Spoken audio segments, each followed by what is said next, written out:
अस्सलाम वालेकुम students, how are you. आइए अब हम चैप्टर नंबर 7 स्टार्ट करते हैं। आप पेज नंबर 34 ओपन करें और यहाँ पे हमारा जो आज का उन्वान है वो है आइए पाकिस्तान की सैर करें। ठीक है, आइए अब हम इसकी रीडिंग स्टार्ट करते हैं। हमारा प्यारा वतन पाकिस्तान 14 अगस्त सन 1947 को दुनिया के नक्शे पर उभरा। पाकिस्तान कुदरती वसाइल से माला माल मुल्क है।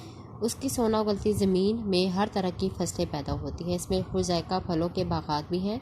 इसके सीने पर बहने वाले दरिया हमारे खेतों को सैराब करते हैं। ठीक है, कि पाकिस्तान जो था वो 14 अगस्त 1947 को बना था और जो पाकिस्तान जो है वो कुदरती वसाइल से बहुत माला माल है। ठीक है, और जिसकी जो ज़मीन है उसमें हर तरह की फसलें पैदा होती है और इसमें खुशजायका फलों के बागात भी हैं और इसके जो सीने में बहने वाले दरिया हैं वो हमारे खेतों को सैराब करते हैं।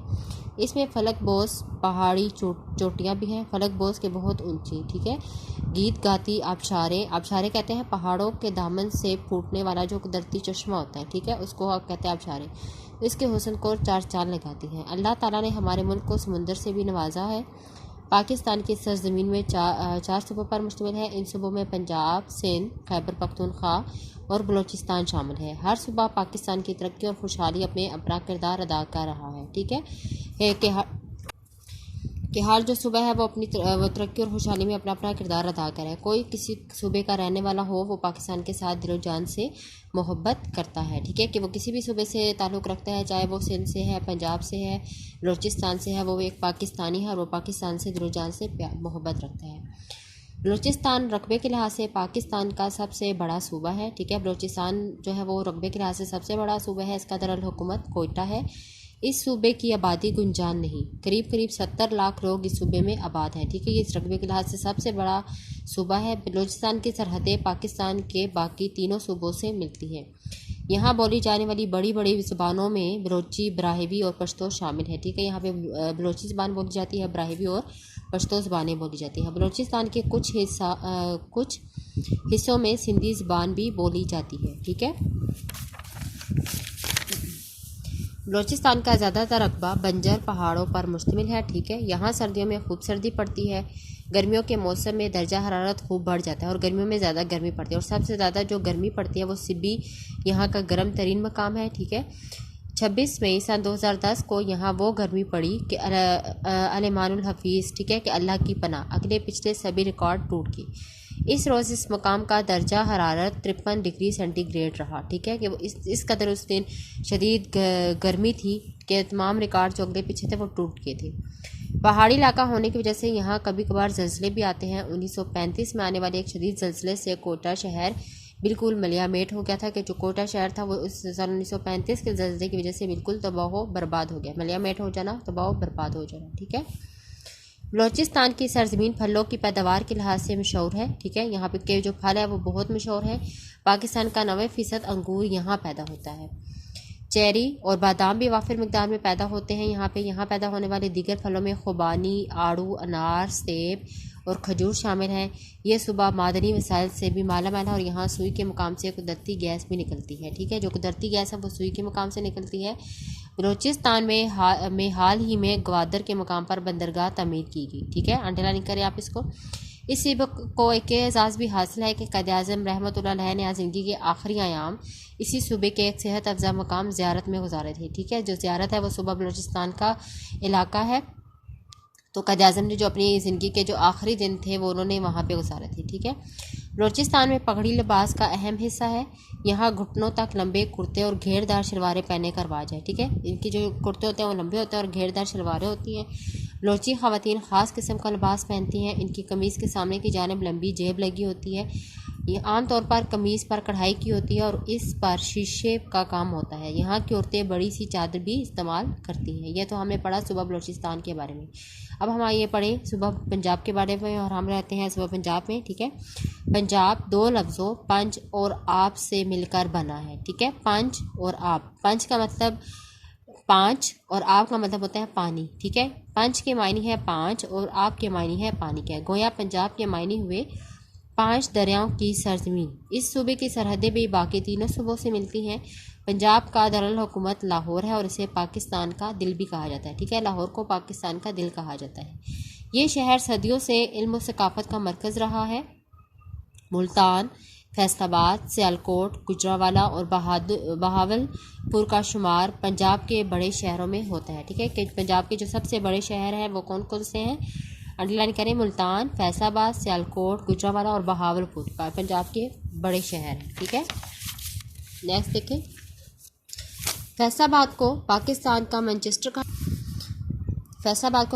मैनचेस्टर कहा जाता है। मैनचेस्टर कहते हैं कि इंग्लिस्तान के शहर का नाम है जो कपड़े के कारखानों की वजह से मशहूर है। ठीक है, यहाँ कपड़ा बनाने की सनत है, कि कपड़ा बनाने के कारखाने हैं। खेलों के सामान और आलात जराही बनाने में सियालकोट का कोई सानी नहीं। ठीक है, कि सियालकोट का कोई दूसरा ऐसा शहर नहीं है कि जो इस तरह का काम करता हुआ। अजीम फ़लसफ़ी शायर अल्लामा मोहम्मद इकबाल इसी शहर में पैदा हुए। वज़ीराबाद में आला किस्म के चाकू छुरियाँ बनाई जाती हैं। गुजरात की पहचान उम्दा किस्म के फर्नीचर के साथ साथ पंखा साजी की सनत भी है। यानी हर शहर जो है अपने कारनामे की वजह से के बहुत अहम सौगात है, उसकी वजह से मशहूर होता है। गुजरांवाला में बिजली से चलने वाली अशिया मसलन वाशिंग मशीनें, पंखे और कूलर वगैरह और हीटर वगैरह बनते हैं। चिन्योट में बना हुआ फर्नीचर अपनी मिसाल आप है। पंजाब की ज़मीन नहायत ज़रखेज़ है। ठीक है, यहाँ बेहतरीन नहरी निज़ाम भी मौजूद है।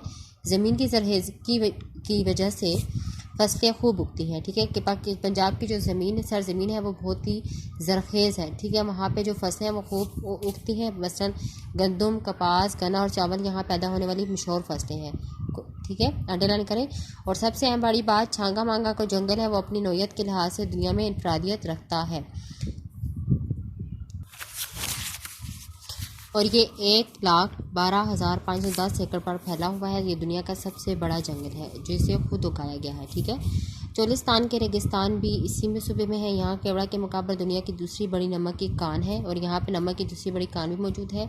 पंजाब में कोयले के भी वाफिर ज़खायर मौजूद है। इसके अलावा पंजाब में साहिवाल के करीब हड़प्पा से मिलने वाले आसार कदीमा भी ख़ास अहमियत रखते हैं। ठीक है, आसार कदीमा की पुरानी इमारतें। सिंध को मेहरान के नाम से भी पुकारा जाता है। अब हम सिंध के बारे में पढ़ेंगे। सिंध को अंडरलाइन करें। सिंध को मेहरान के नाम से भी पुकारा जाता है। सिंध का लफ्ज़ सिंधु से निकला है। संस्कृत में सिंधु दरिया को कहते हैं। दरिया सिंध की वजह से इसे यह नाम दिया गया। यहाँ का दारुल हुकूमत कराची है। ये पाकिस्तान का सबसे बड़ा शहर है। ठीक है, सूबा बलूचिस्तान का जो दारुल हुकूमत था वो कोटा था। पंजाब का लाहौर है और सिंध का जो है वो कराची है। इसे रोशियों का शहर भी कहा जाता है। पाकिस्तान की सबसे पहली बंदरगाह भी कराची में है। बानी पाकिस्तान कायद-ए-आज़म मोहम्मद अली जिन्ना का ताल्लुक भी कराची से है और इनका मज़ार कराची में भी है। ठीक है, कि सिंध जो है वो उसको मेहरान के नाम से भी पुकारा जाता है और ये सिंध जो है वो सिंधु से निकला और ये संस्कृत ज़बान का लफ्ज़ है जिसके मायने है दरिया को कहते हैं। ठीक है, दरिया सिंध की वजह से इसको सिंध का नाम दिया गया था और यहाँ इसका जो दारुल हुकूमत है वो कराची है और कराची को रोशियों का शहर भी कहा जाता है और सबसे पहली जो बंदरगाह थी वो कराची में है। और सबसे बड़ी बात कि कायद-ए-आज़म मोहम्मद अली जिन्ना का ताल्लुक भी कराची से था और उनका मज़ार भी कराची में ही है। मोहम्मद बिन कासिम ने सन 712 में राजा दाहिर को शिकस्त दी और सिंध को फतह किया था। मोहम्मद बिन कासिम के हुस्न सलूक से मुतासिर होकर गैर मुसलमानों को एक कसीर तादाद में हल्का बगोश इस्लाम हो गए। ठीक है, हल्का बगोश इस्लाम के इताअत करने वाले हो गए थे। ताहम अभी सिंध में हिंदू कौम खासी बड़ी तादाद में आबाद है। सिंध की आबादी का 7.5% हिंदू आबादी पर मुश्तमिल है। सिंध में बोली जाने वाली बड़ी ज़बानें हैं। वादी सिंध की तहजीब नहायत कदीम है। ठीक है, वादी सिंध की जो तहजीब है वो बहुत पुरानी है। मोहनजोदाड़ो से मिलने वाले सारे कदीमा यहाँ के कदीम लोगों की फ़नी महारत और आला मेयार ज़िंदगी का पता देते हैं। ठट्ठा का कदीम तारीखी शहर इसी सूबे में है। यहाँ की जामे मस्जिद और मंचर झील बहुत मशहूर है। ठीक है, यहाँ मकड़ी का कब्रिस्तान भी है और इसे दुनिया के बड़े कब्रिस्तानों में शुमार किया जाता है। जो मकड़ी का कब्रिस्तान है वो दुनिया में सबसे बड़ा कब्रिस्तान है। सुबह सिंध का ज़्यादातर रकबा जो है वो बंजर और गैर आबाद है। ठीक है, वो बंजर है और गैर आबाद भी है। जहाँ जहाँ आपाशी के लिए पानी मौजूद है वहाँ फसलें होती हैं। यहाँ आम, खजूरों और केले के भी बागात हैं। सिंध में लोग भेड़, बकरियाँ और ऊँट पालते हैं। सिंध में 3.5 करोड़ के लगभग लोग आबाद हैं। ठीक है, कि वहाँ पे 3.5 करोड़ के लगभग जो है वो लोग वहाँ पे रहते हैं। यहाँ की सिंधी टोपी और अजरक ख़ास तौर पर मशहूर है। और सिंध में क्या मशहूर है कि सिंधी टोपी और अजरक है। सिंध के मशहूर शहरों में हैदराबाद, सक्खर, नवाबशाह, मीरपुर ख़ास और लड़काना शामिल है। अंडरलाइन करें।